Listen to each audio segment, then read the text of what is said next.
설교 본문은 변화산 사건으로 유명한 본문입니다. 그러니까 보통 예수님의 지상사역 가운데 5가지 신비로운 사건이 있는데요. 그러니까 첫 번째가 성육신하신 사건, 두 번째가 변화산 사건입니다. 주로 잘 다루지 않는 부분이기도 하고요. 세 번째가 십자가의 죽음, 그리고 부활, 마지막으로 5번째가 승천입니다. 그 가운데 변화산에서 일어났던 영광스러운 장면에 대해서 여러분과 말씀을 나누도록 하겠습니다. 흔히 인생을 롤러코스터로 비유를 하죠. 근데 신앙생활도 롤러코스터를 타듯이 그렇게 신앙생활하는 신자들이 많은 것 같습니다. 그래서 신앙에 굴곡이 많습니다. 그래서 영적으로 아주 높은 상태에 있다가 또 영적으로 바닥을 치고 이렇게 왔다 갔다 하는 거죠. 그러니까 신앙생활을 잘한다는 것은 일관성이 있다, 이제 이런 건데요. 일관성 있게 신앙생활을 하려면 믿음의 대상인 예수님에 대한 아주 큰 확신이 있어야만 이 신앙의 롤러코스터를 타지 않고 일관성 있는 그런 신앙생활을 할 수 있습니다. 그래서 오늘 말씀을 통해서 예수님에 대한 그 확신, 큰 확신을 오늘 가지고요. 여러분의 신앙생활 가운데 정말 일관된 그런 삶을 살 수 있도록 도전하고 함께 고민하고 또 실천하는 그런 시간 됐으면 좋겠습니다. 예수님은 베드로에게서 예수님은 하나님의 그리스도이십니다라는 고백을 9장 20절에서 예수님께서 끌어내셨죠. 그리고 그 고백을 근거로 해서 처음으로 예수님께서는 예수님의 메시아 사역이 어떤 것인지를 계시해 주셨습니다. 그래서 많은 고난을 받고 또 버림받아 죽임을 당하고 제3일에 부활할 거다 이렇게 알려줍니다. 그리고 그 뒤에 바로 붙여서 무엇에 대해서 말씀하셨습니까? 지지난주 본문 말씀이었죠.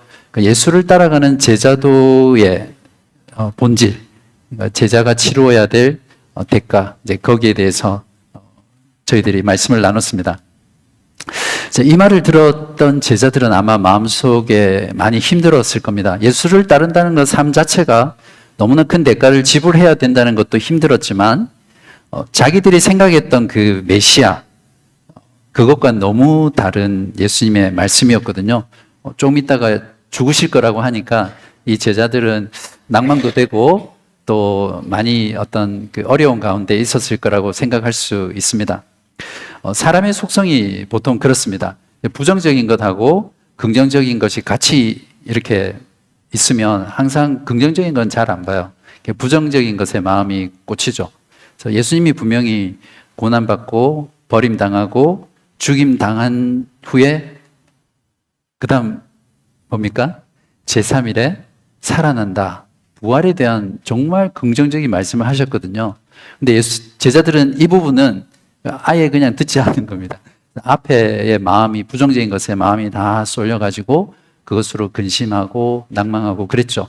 그리고 실제로 제자들이 예수님이 십자가에 죽으셨을 때 그들은 절망밖에 하지 않았습니다. 그냥 자기들이 따르던 예수님이 죽었으니까 모든 것이 끝이 났다 이렇게 생각을 했던 거죠.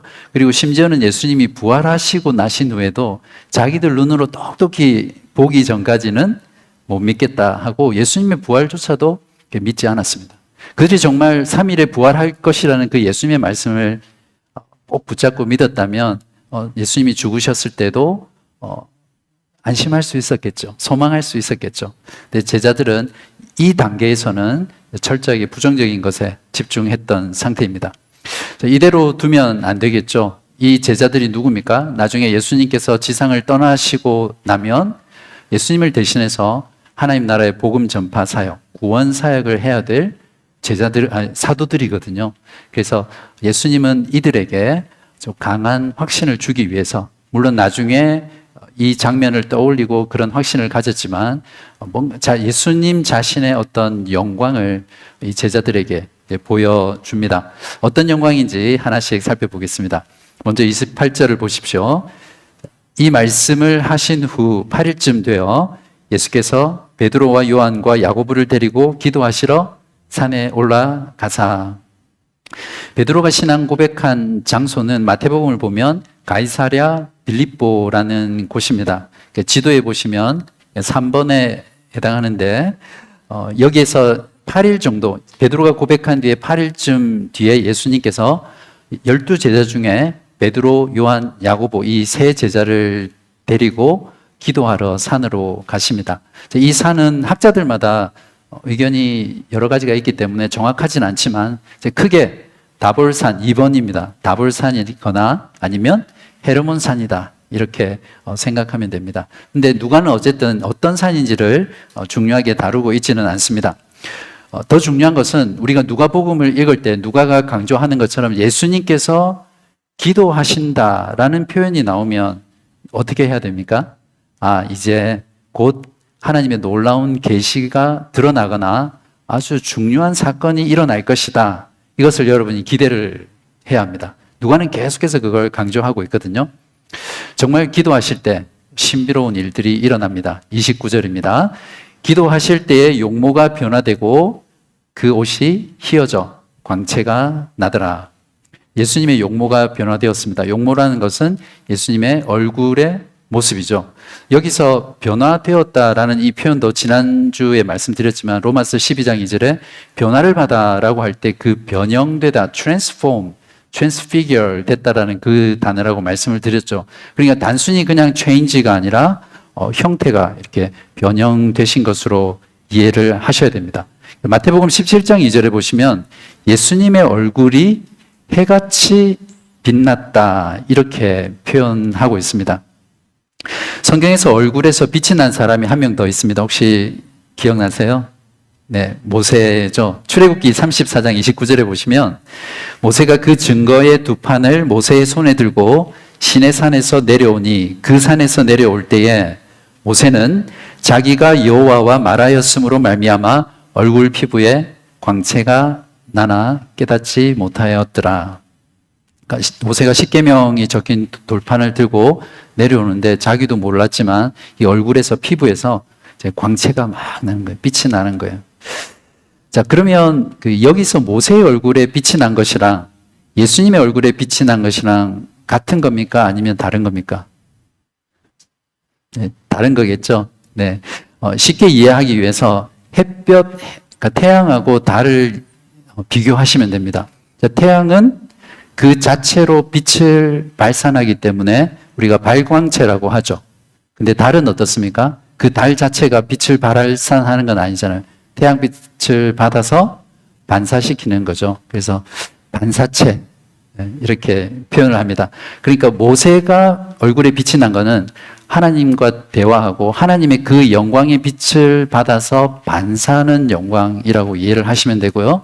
예수님의 용모가 변화돼서 해같이 빛난 것은 예수님 자신 안에 있는 그 빛이 발산된 거다.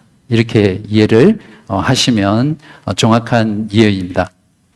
모세가 비춘 그 반사의 빛은 하나님의 영광을 받아서 반사하는 것이라고 해서 우리가 반사적 영광이라고 그렇게 부르거든요. 그러니까 우리가 신앙생활하면서 하나님께 영광 돌려야지 이런 말은 많이 하지만 그 영광 돌린다는 게 대부분은 그냥 이렇게 예배 때 와서 열심히 찬양하고 또 기도하고 그렇게 하는 걸 영광 돌린다고 생각하는데 우리의 말과 행동과 또 삶을 통해서 하나님의 속성, 하나님의 성품, 하나님의 복음 이런 것들을 이제 드러낼 때 그것을 하나님의 영광을 반사하는 반사적 영광이다.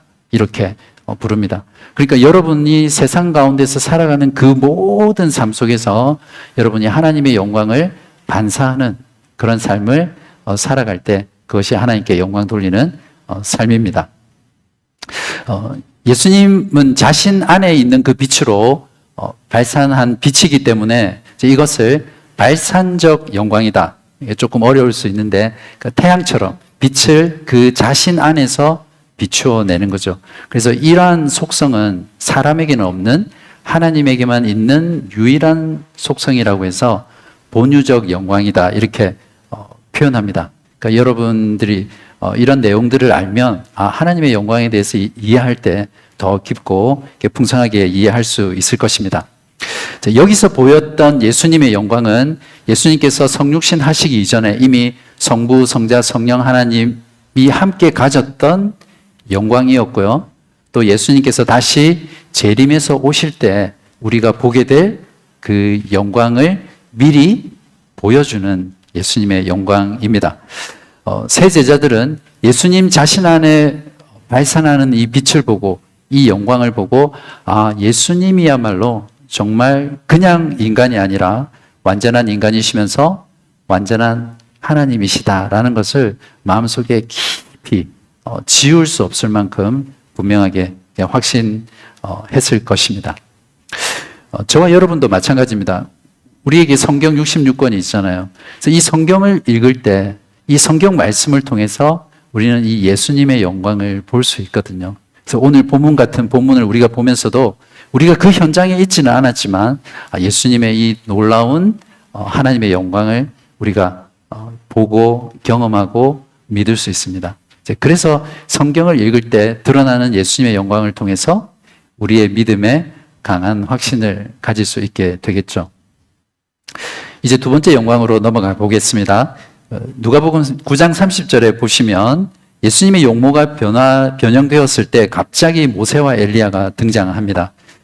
문득 두 사람이 예수와 함께 말하니 이는 모세와 엘리야라. 여러분이 아는 구약 성경에 나오는 선지자의 이름을 한번 생각해 보십시오. 사무엘도 있고 또 이사야, 예레미야, 또 나단 선지자, 에스겔 선지자. 정말 쟁쟁한 선지자들이 많음에도 불구하고 왜 이 변화산에서 모세와 엘리야만 나타났습니까? 여러분 본문 읽으면서 그런 고민 한번 해보셨어요? 학자들 간에 여러 가지 해석이 있지만 가장 타당한 해석은 모세는 이스라엘 백성들에게 율법을 준 인물이죠. 그래서 율법을 대표하는 인물입니다. 그리고 엘리야는 구약의 예언자들, 선지자들 가운데 대표적인 선지자, 그리고 종말에 나타날 어떤 그런 선지자라고 해서 구약의 선지자를 대표하는 인물입니다. 그러니까 모세와 엘리야가 예수님과 함께 나타났다는 것은 예수님이야말로 구약의 모든 율법, 모든 예언, 모든 말씀을 다 성취하시는 메시아다라는 것을 이제 보여주고 증거하는 것이죠.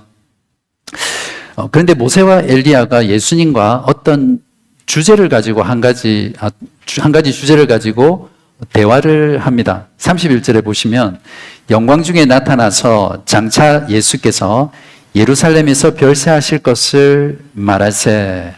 별세하실 것에 대해서 말을 하고 있는데요. 개역 성경이 번역할 때 두 가지 부분에서 원문에서 조금 다르게 조금 부족하게 번역한 부분이 있습니다. 말씀드리는 이유는 이것이 이 성경을 이해하는 데 굉장히 중요하기 때문에 그렇습니다. 첫 번째가 별세라고 번역을 했거든요. 보통 별세가 무슨 뜻입니까? 죽음이라는 뜻이잖아요. 이미 개역 개정은 원문에서 이 별세라고 해석을 하고 이제 번역을 한 거죠. 근데 원문에 보면 이 단어가 엑소더스, 우리가 출애굽할 때 엑소더스라고 하잖아요. 엑소더스라는 단어가 쓰여 있습니다. 그러니까 엑소더스라는 그 뜻이 무엇이냐면 단순히 그냥 죽음을 의미하는 것이 아니라 떠난다, 그러니까 departure 한다는 거고 어떤 한 장소에서 다른 장소로 이동하는 것을 이제 엑소더스라고 그렇게 정의하고 있거든요. 그러니까 여기서 예수님의 별세라는 것은 죽음만을 가리키는 것이 아니라 예루살렘에서 예수님이 앞으로 행하게 될 사역 무엇이죠?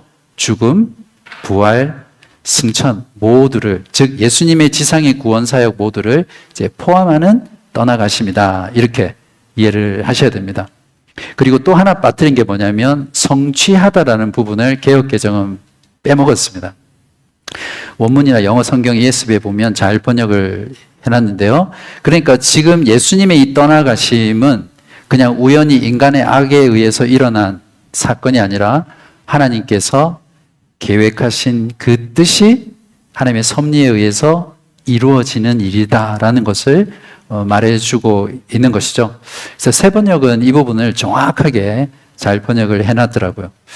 자, 그러니까 31절을 원문에 맞게 풀어서 다시 설명하면 모세와 엘리야는 변형되신 예수님과 함께 대화를 했던 그 주제는 바로 예수님께서 하나님의 그 계획하신 뜻대로 예루살렘에서 죽으시고 부활하시고 승천하실 것이라는 것을 그 변화산에서 변형된 모습으로 이렇게 대화를 나누었던 것입니다. 자, 그런데 이렇게 놀라운 영광의 순간에 제자들은 무엇을 하고 있습니까? 성경에 보시면 깊이 잠들었다 이렇게 표현되어 있거든요. 그 원어에도 보면 그 잠들었다는 표현이 마치 그 체면에 걸린 것처럼 이렇게 깊이 잠들었다는 표현이거든요. 그 제자들의 특기가 무엇입니까? 예수님과 함께 산에 기도하러 가면 조는 게 특기입니다. 나중에 뒤에도 나오겠지만 겟세마네 동산에서 예수님이 땀이 핏방울이 되도록 그렇게 기도할 때도 제자들은 계속해서 졸고 있습니다. 다행히 제자들이 이제 깨어납니다. 하마터면 이 영광의 사건을 그 잠 때문에 놓칠 뻔했죠. 우리도 깨어서 기도해야 됩니다. 예수님께서는 너희가 깨어서 기도하라, 종말이 가까이 왔다라고 말씀하셨는데 이 제자들처럼 졸지 말고 늘 깨어서 주님이 언제라도 오실 수 있다라는 그 어떤 임박함 속에서 깨어서 신앙생활을 해야 될 것입니다. 자, 32절에 보시면 베드로와 및 함께 있는 자들이 깊이 졸다가 온전히 깨어나 예수의 영광과 및 함께 선 두 사람을 보더니, 자, 예수님께서는 8일 전에 혹시 지지난주 설교 기억하세요? 여기 서 있는 사람 중에 죽기 전에 하나님 나라를 볼 자가 있느니라 이렇게 약속하셨잖아요. 바로 지금 이 베드로와 야고보와 요한은 이 예수님의 이 말씀을 그대로 지금 성취하고 있는 장면 가운데 있는 것입니다. 이제 그들이 생각할 때, 하나님의 나라가 지금 이루어졌구나. 이제 그런 생각을 했을 겁니다. 그리고, 이제 내가 그렇게 고생하면서 예수님을 따라간 보람이 있다. 이제 하나님 나라에서 한 자리 차지하면 되겠지. 이제 이런 마음으로 그 장면을 목격했을 것입니다. 그런데 모세와 엘리야가 이제 떠나려고 하는 겁니다. 그러니까 예수님을 떠나는 거죠. 자, 이때 성격이 급하고 또 나서기 좋아하는 베드로가 총대를 메고 또 나섭니다. 9장 33절인데요. 두 사람이 떠날 때에 베드로가 예수께 여짜오되 주여 우리가 여기 있는 것이 좋사오니 우리가 초막셋을 짓되 하나는 주를 위하여 하나는 모세를 위하여 하나는 엘리야를 위하여 하사이다 하되 자기가 하는 말을 자기도 알지 못하더라. 그러니까 너무 자기가 본 광경이 믿을 수 없을 만큼 영광스러운 광경이기 때문에 그냥 횡설수설하는 거죠. 우리도 막 그 믿지 못하는 일들을 경험하면 막 횡설수설 하듯이 베드로도 자기가 지금 말을 해놓고는 무슨 말을 했는지 모릅니다. 어쨌든 중요한 것은 베드로는 이 영광스러운 순간을 붙잡으려고 했던 거죠. 그래서 자기가 생각해냈던 게 뭐냐면 베드로 역시 철저한 유대인들이잖아요. 그래서 초막절을 생각해냅니다. 초막절은 하나님께서 이스라엘 백성들을 출애굽시키셔서 구원하시고 또 광야에서 만나와 메추라기로 공급해 주신 그 하나님의 복을 기념하는 3대 명절 중 하나였거든요. 그래서 광야로 나가서 일주일 동안 나뭇가지를 주워서 초막을 짓고 그 초막 안에서 사는 그런 어떤 절기입니다. 그러니까 베드로는 그렇게 초막셋을 지어서 모세와 엘리야를 붙잡고 싶었던 거죠. 자, 여기서 베드로는 또다시 실패를 합니다. 두 가지 실패를 하는데요. 저는 개인적으로 베드로가 참 좋습니다. 그 위대한 베드로 사도가 이렇게 실패를 많이 하는 걸 보면 정말 위로도 많이 받고 용기가 많이 생기는 거죠. 첫 번째 실패는 베드로가 여기가 좋사오니라고 하면서 예수님의 제자도를 이 땅에서 누리는 어떤 영광스러운 것이라고 오해를 했습니다. 그것이 제자도라고 생각을 했던 거죠. 분명히 8일 전에 예수님께서 메시아의 사역에 대해서 말하면서 어떤 말씀을 했습니까? 많은 고난을 받고 버림받아 죽임당할 것이다 라고 했거든요. 근데 이 사도 베드로는 여전히 그 예수님의 메시아 사역의 본질과 제자로서 예수님을 따라가는 삶이 어떤 것인지를 오해하고 있었던 겁니다. 그래서 고난과 죽음 없는 영광만을 추구하는 신앙을 추구했던 거죠. 제가 늘 말씀드리지만 오늘날 많은 교회 안에 고난과 죽음 없는 영광만을 추구하는 그런 신앙생활 또 신자들이 많다 말씀을 드렸죠. 그냥 이 땅에서 이 현실에서 잘 되고 하나님의 복을 받고 성공하고 부유하게 되고 장수하게 되는, 그러니까 이 땅에서 인정받는 어떤 그런 영광을 추구하는 신앙을 하는 사람들이 많죠. 그러니까 베드로와 똑같은 실패를 하고 있는 겁니다.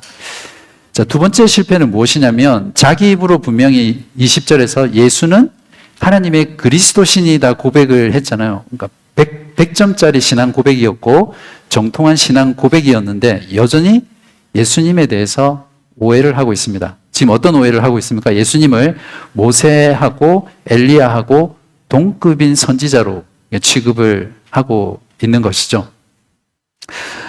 이런 걸 보면 저와 여러분도 성경과 교리를 통해서 예수님이 누구이신지, 또 진정한 복음이 무엇인지, 진정한 기독교가 무엇인지를 정확하게 알지 못하면 이 베드로처럼 예수님을 잘못 알고 또 잘못 따라가는 그런 신앙생활을 하게 됩니다. 기독교는 결코 땅의 종교가 아닙니다. 이 땅을 살아가는 그 현실의 삶에서 영광을 누리는 삶이 결코 아니라는 거죠. 진정한 복음적이고 기독교적인 제자의 삶은 이 땅에서 고난받고 버림받고 조롱받고 죽임당하는 그런 삶입니다. 하나님의 제자, 그리스도의 제자는 언제 영광을 누립니까?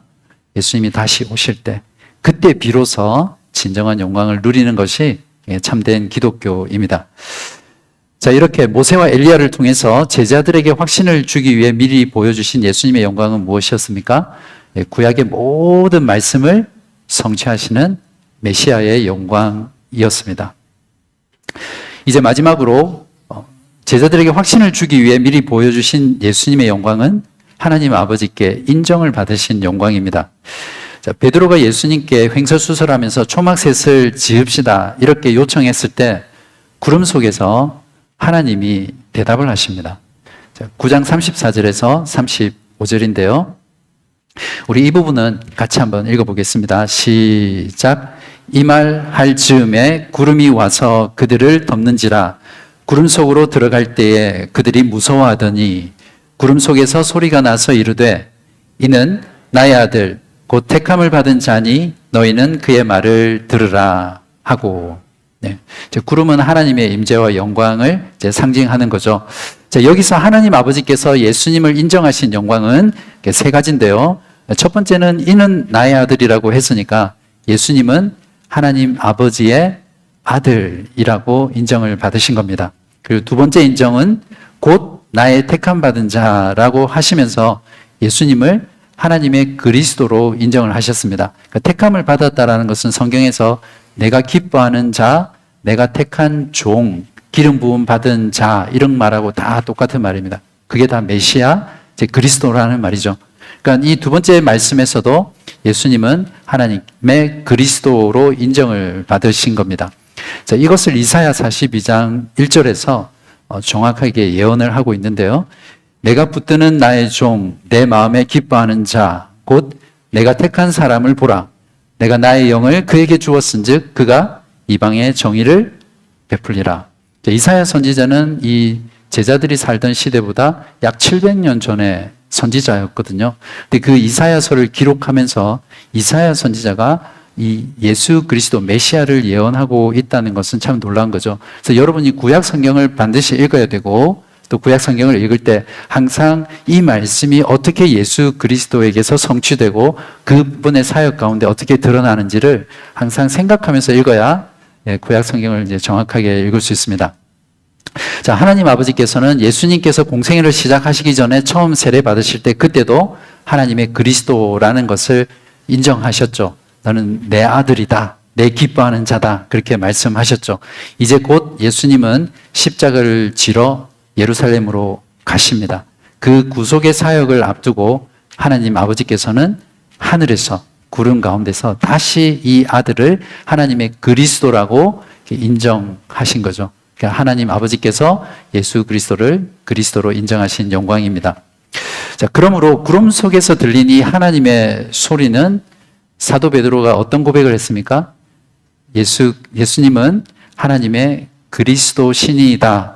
이 신앙 고백에 대한 하나님의 아멘입니다. 자, 아멘이란 뜻이 그렇잖아요. 그러하다, 진실되다, 진실로 이런 뜻이거든요. 그러니까 예수님이 하나님의 그리스도라는 것을 하나님께서 하늘에서 아멘이라고 응답하셨습니다. 2000년 전에 인간으로 나시고 또 철저히 인간으로 사셨다가 죽으시고 부활하신 예수 그리스도, 그분이 저와 여러분을 구원하러 오신 구주 예수 그리스도 메시아라는 것을 여러분도 아멘이라고 고백하실 수 있으세요? 자, 하나님 아버지의 세 번째 인정은 너희는 그의 말을 들으라고 하면서 예수님의 말씀의 권위를 인정하셨습니다. 신명기 18장 15절을 보시면 내 하나님 여호와께서 너희 가운데 내 형제 중에서 너를 위하여 나와 같은 선지자 하나를 일으키시리니 너희는 그의 말을 들을지어니라. 그러니까 모세가 신광야에서 광야 2세대에게 설교를 하면서 내 뒤에 하나님께서 나와 같은 선지자 하나를 일으킬 테니까 그의 말을 들으라 이렇게 말씀하거든요. 근데 바로 이 나와 같은 선지자가 누굽니까? 예수 그리스도이십니다.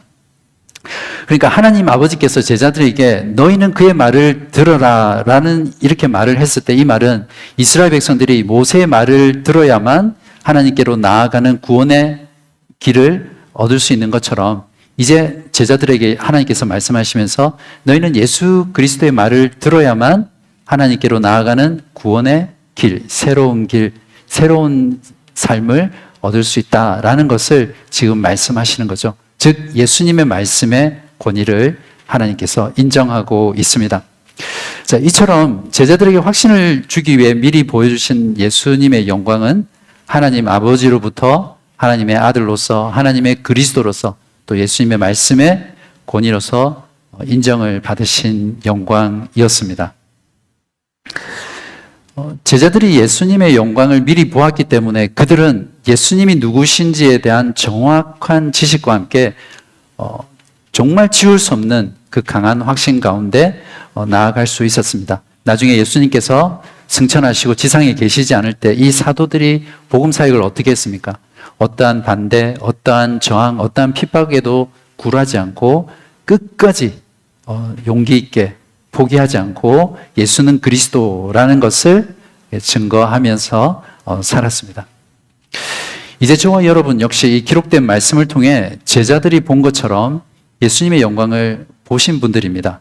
그리고 말씀을 통해서 계속해서 예수님의 영광을 보게 되겠죠. 예수님 자신 안에 빛을 발산하시는 그 하나님의 영광, 구약의 모든 말씀을 성취하시는 메시아의 영광, 하늘의 하나님 아버지로부터 인정을 받으신 그 영광을 제자들만 본 것이 아니라 저와 여러분도 이 기록된 하나님의 말씀을 통해서 분명히 보아 경험하고 알 수 있게 되었습니다. 이처럼 말씀을 통해 예수님의 영광을 보는 것만큼 우리의 신앙생활 가운데 더 큰 확신을 주는 것은 없습니다. 말씀을 통해서 주님의 영광을 본 자들은 신앙생활이 롤러코스터를 타지 않습니다. 늘 지속적이고 또 일관된 신앙생활을 할 수 있습니다. 그렇다면 예수님의 영광을 우리는 어떻게 볼 수 있습니까?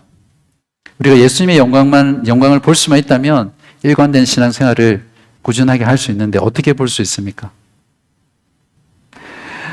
눈을 감고 명상을 하면 예수님의 영광을 볼 수 있습니까? 아니면 정말 열광적인 그런 찬양, 또 뜨거운 기도, 그런 것들을 통해서 우리가 예수님의 영광을 볼 수 있습니까? 그렇지 않습니다. 찬양과 기도는 하나님이 우리에게 보여주시는 그 영광에 대한 우리의 반응이고 또 우리의 감사의 표현입니다. 예수의 영광을 볼 수 있는 다른 길은 없습니다. 바로 기록된 하나님의 말씀을 우리가 듣고 읽고 묵상하고 또 이렇게 설교 말씀을 들을 때에 성령께서 그 말씀을 통해서 그 가운데 있는 예수 그리스도의 찬란한 영광을 우리의 심령 속에 또 우리 가운데 밝혀 드러내십니다. 바로 그럴 때 우리는 예수님의 영광을 볼 수 있습니다. 우리가 매일매일의 삶에서 하나님의 말씀을 읽고 묵상하고 그 말씀을 나누고 또 설교 말씀을 들을 때마다 간절히 사모하면서 미리 준비하시고 기도하시고 또 정성껏 마음을 다해서 들을 때에 성령께서 여러분에게 예수의 영광을 드러내실 줄 믿습니다. 그렇게 신앙생활을 하실 때 여러분은 날마다 예수의 영광을 보고 마음의 깊은 확신을 가지고 일관된 신앙생활을 할 수 있을 것이라 확신합니다.